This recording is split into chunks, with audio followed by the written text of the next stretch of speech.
ক্যাটরিনা কাইফ থেকে বরুণ ধাওয়ান, কৃতি শ্যানন থেকে নেহা ধুপিয়া বাদ যাননি কেউ। 2026-এর হোলি বেশ রঙিনভাবেই কাটিয়েছেন বলিউড তারকারা। হোলির মতোই রংচঙে হয়ে উঠেছে তাদের সোশ্যাল মিডিয়া। হোলিতে কতটা রং খেলেছেন, কার সাথেই বা খেলেছেন, সবটা ভাগ করে নিয়েছেন সোশ্যাল মিডিয়ায় পোস্টের মাধ্যমে। নতুন মা বাবা হিসেবে ক্যাটরিনা ও ভিকি প্রথম হোলির সুন্দর মুহূর্তের ছবিগুলো অনুরাগীদের সাথে ভাগ করে নিয়েছেন সমাজ মাধ্যমে, যেখানে ক্যাটরিনা ভিকির সাথে রয়েছেন শ্যালক সানি ও বোন ইজাবেল। অন্যদিকে গালে সবুজ আবির ও এক গাল হাসি নিয়ে বোন নূপুর শ্যানন ও তার স্বামীর সাথে কৃতি শ্যাননের দেখা মিলেছে। স্ত্রী নাতাশা দালালের সাথে এবছর হোলি কাটিয়েছেন বরুণ ধাওয়ান। লাল হলুদ আবিরে দুজনের ঝকঝকে ছবি পোস্ট করেছেন সমাজ মাধ্যমে।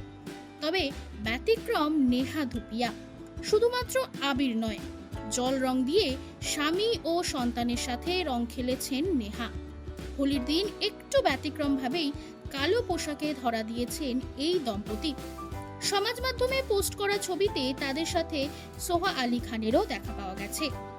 সমাজ মাধ্যমে শুধু ছবি নয়, ছবির সাথেই মানানসই ক্যাপশন ও অনুরাগীদের উদ্দেশ্যে শুভেচ্ছা বার্তা জানাতেও ভোলেননি এই বলি তারকারা।